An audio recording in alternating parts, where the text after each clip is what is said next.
welcome to our international guests. And welcome to the national headquarters of CGIO. Today, it will be my task to welcome you and open this session.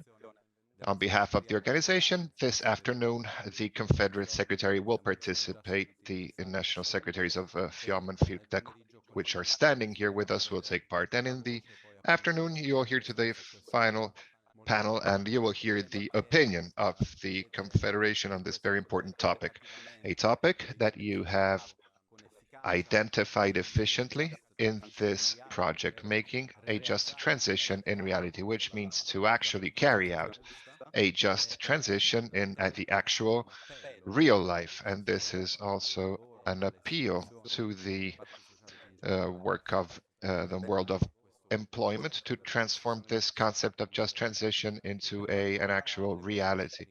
Concerning technical aspects, you'll have interpretation. On channel number 1, you'll have Italian. On channel number 2, English. I want to give the floor for a welcome and introductory speech to Francesco Sinopoli. By the way, it's his first speech as the president of the Di Vittorio Foundation. So you have the floor, Francesco. Thank you, Salvatore. First of all, welcome everyone, to all our guests, and obviously to our brothers and sisters on behalf of the Di Vittorio Foundation. Thanks to all those who have worked on this important project. This session, this opening that I'm about, introduction, could be used for all the projects, but it's necessary to be clear. This topic is extremely important for us. It concerns us before than concerning us as trade unionists. It concerns us as human beings living on this planet. And I believe the option of looking for other planets is not a realistic option. We don't need slogans, we need practical solutions. Because if we don't find practical solutions, this green world will become a world for a few and not for the many. So this project, we will talk about it more in detail during the next speeches. We want to explore the narratives and the policies that are emerging at a European national level from a practical point of view to reach a just transition, to allow a just and socially acceptable government of the ecological transition. Help to govern the transition towards renewable energy sources and good forms of employment as the ILO defines it. To do so, we need to be able to have an effect on political decisions. Parisi is right. Science can offer many solutions. Some are very clear. There are light in the darkness, but it's not science that guides us. It's politics and our role as trade unionists in the choices that have to be taken is key. This is not a historic phase like others we have already lived, and we're not aware enough about this, so it is useful to repeat this. It's clear that raising awareness about this specific period we're living through, the fact that climate change will bring an exponential rising of temperature on Earth. The events that happened a few weeks ago in Emilia-Romagna that we were used to see in Bangladesh will now become normal here. And also the fact that the figures about migration, every year 21 million people are forced to leave the place they used to live due to floodings, storms, sea level rise, droughts. This will concern us as well. It's not something that happens only on the other side of the planet. So to face this change, that maybe is irreversible already, we need to be protagonists of this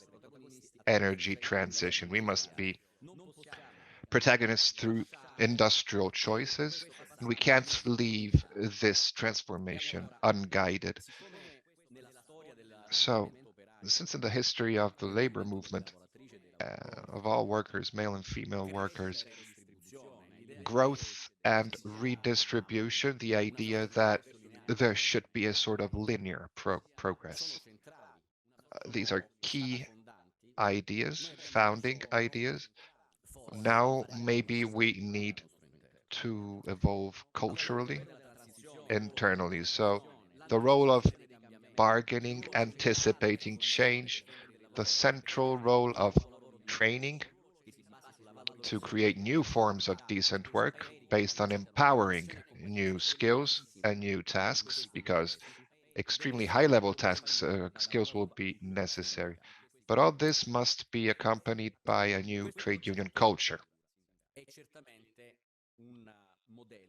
This project is certainly a model.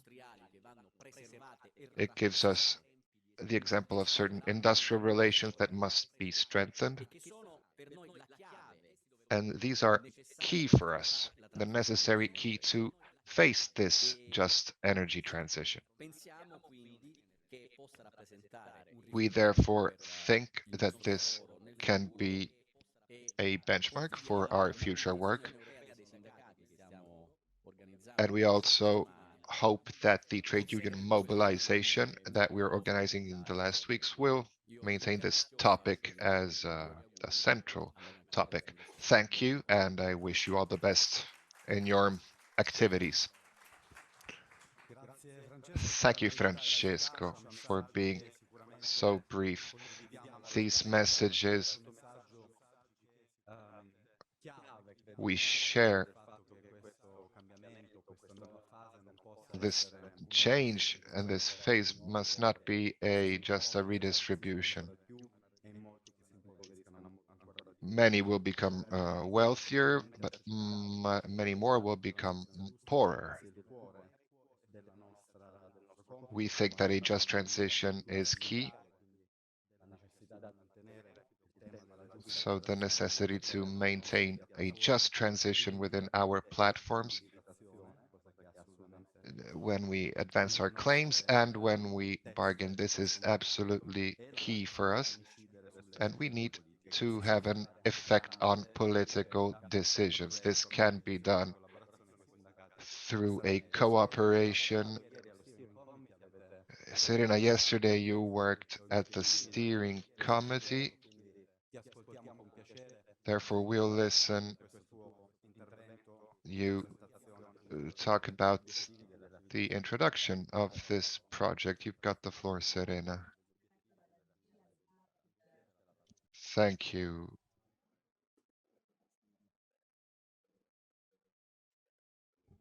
Verde, perfetto.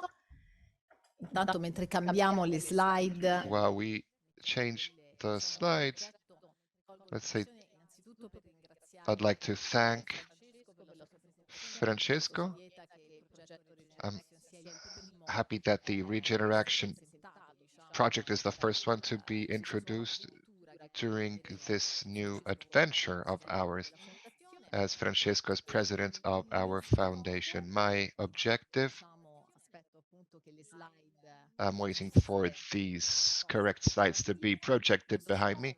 The aim of my presentation is to illustrate the key objectives of this European project and what are the expected activities and the research activities of the REJEnerAXion project.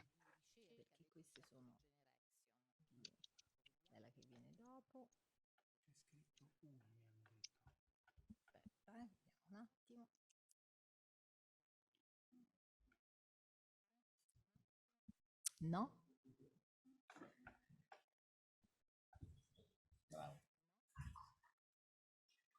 Non lo so dove sono. Ecco, penso che sia questa. Perfetto, grazie mille.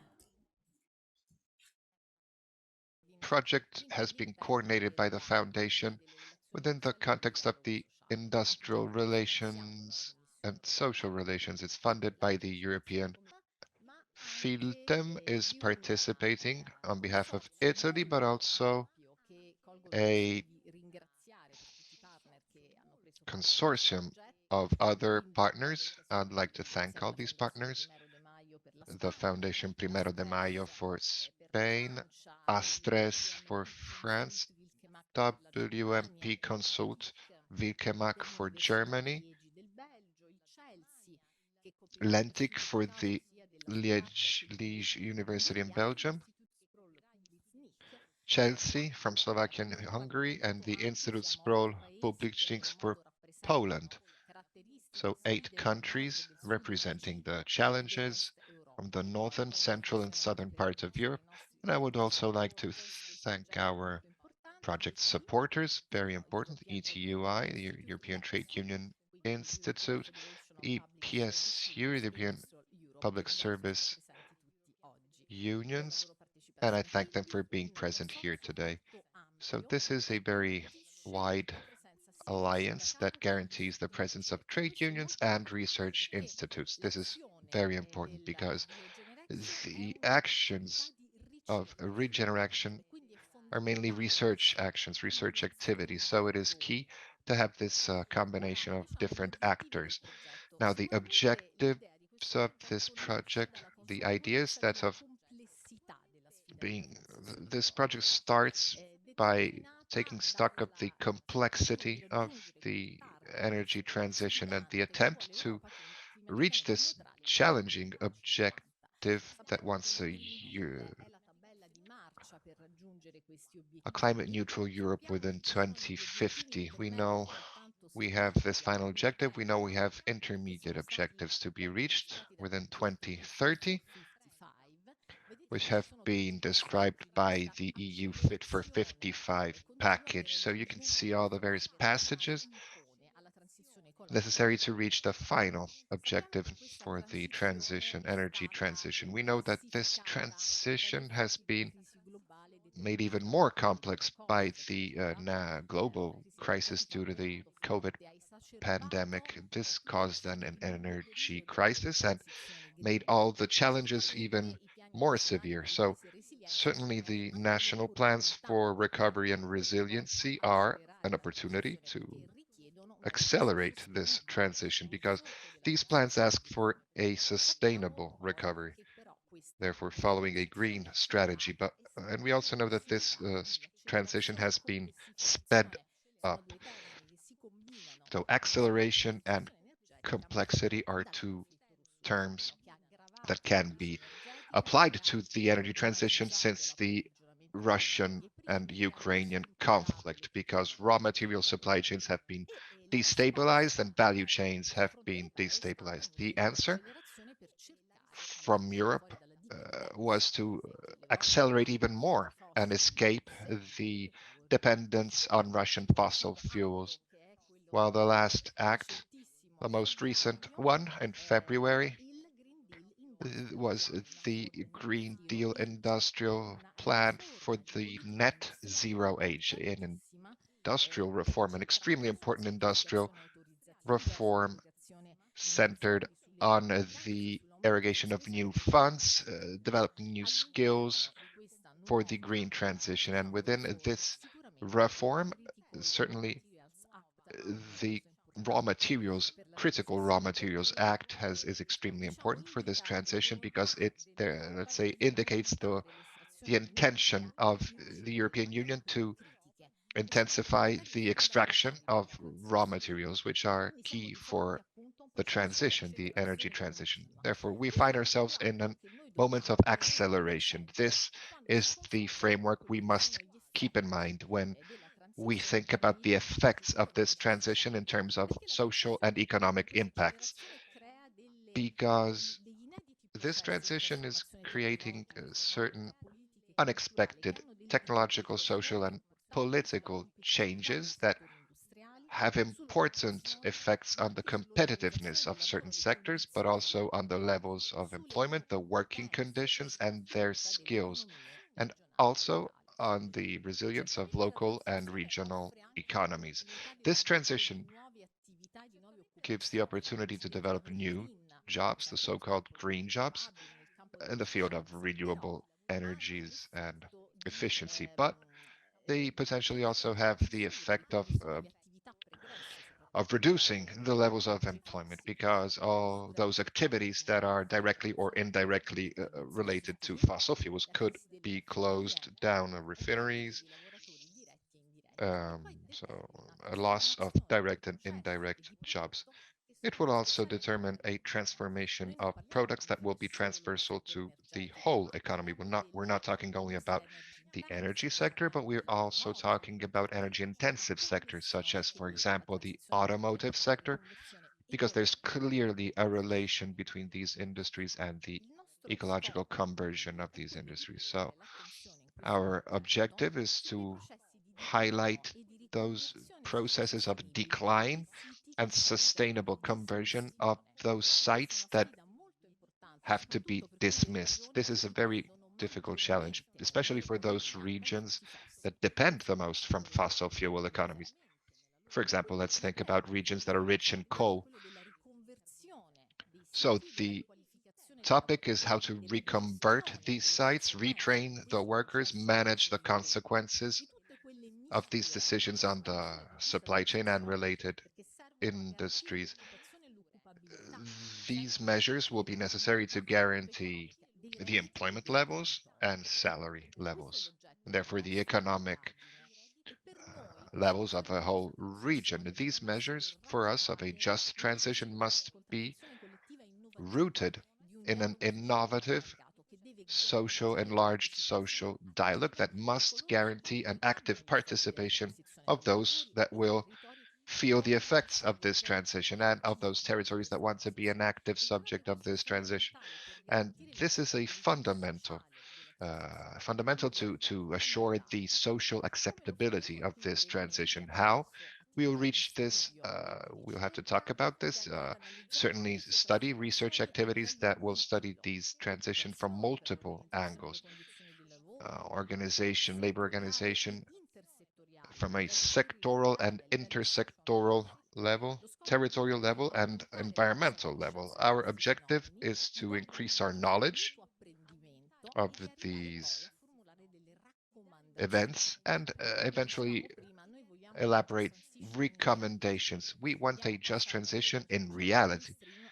We want to go from a mainstream concept to an operational one. And this will be done through many research activities, desk activities, field activities. Today, we'll present the interviews to our stakeholders. We are around 50%. Here's where we are, where you see this green arrow, but we still have a year of project activities that will be based on case studies that will allow us to analyze territorial experiences that are well defined on the territory. We'll talk about Bratislava, but maybe you'll be able to follow us until the final proposition of a toolkit that we will present. One last thing I'd like to underline, some general remarks that have emerged from a desk level. And first of all, the energy transition is a process that's happening right now, but it's speeding up.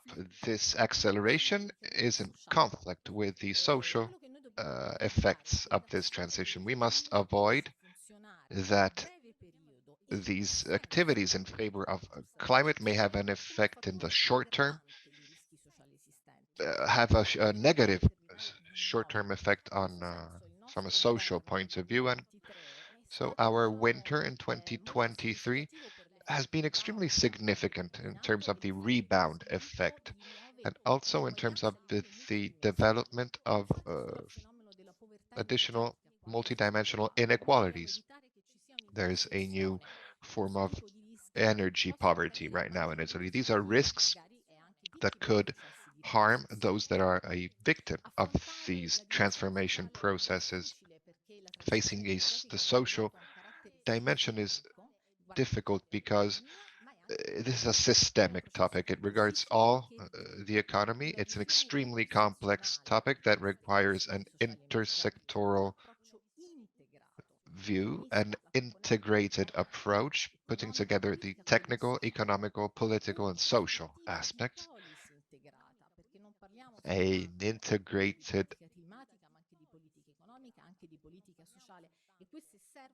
we must integrate economic, social, and political strategies to put together and solve the economic crisis, which is also an energetic crisis and an environmental crisis. So I'm about to close, but what we want to propose is a narrative of the transition that's not only market-based, based on the market, and not only based on the faith we have in technology and science. It must be also a labor-oriented narrative, a narrative that gives voice to the people and workers that are living in the territory and can be active actors, agents of this transition. So how can we determine a just transition? How can we develop a just transition which is also labor oriented? And thanks to our interviews, the first aspect is that of guaranteeing an employment transition. People that lose their jobs must find a new one. There must be a job to job approach. It's also important that the new job that workers find must be not only green jobs, but good jobs. Workers must find the same working conditions, the same skill requirements, the same salary level, possibly the same they had in their previous occupation. So we ask a transition in terms of employment that is decent. And we must say, though, that there's a huge lack of data on new profiles, skills, and on problems related to health and safety of new technologies and on the new organizational models too. So we hope that thanks to this project, we'll be able to give a contribution in the systemic organization of this information. And one last aspect, fundamental, is that this transition must be place-based, site-based, because it must be managed at a local level. This transition is strongly connected to territories. Energy technologies are fundamentally intertwined with territory. So we must avoid strategies that cause a desertification or an unequal distribution of effects. We must create a synergy between technological investments and the necessary skills from a territorial level. But the point is, all decisions must start from the territory.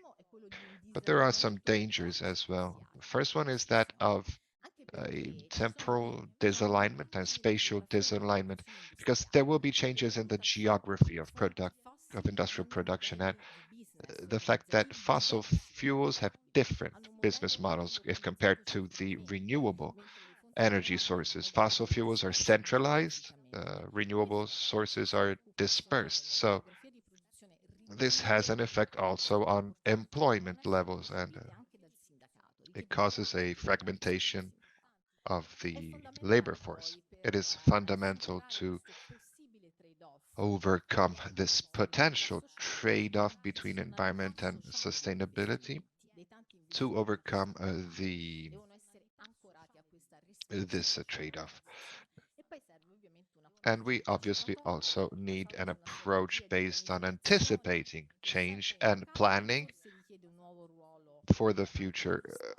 We talk about this a lot, but maybe a new role of the state is necessary. My very last slide, all the actors we have interviewed believe that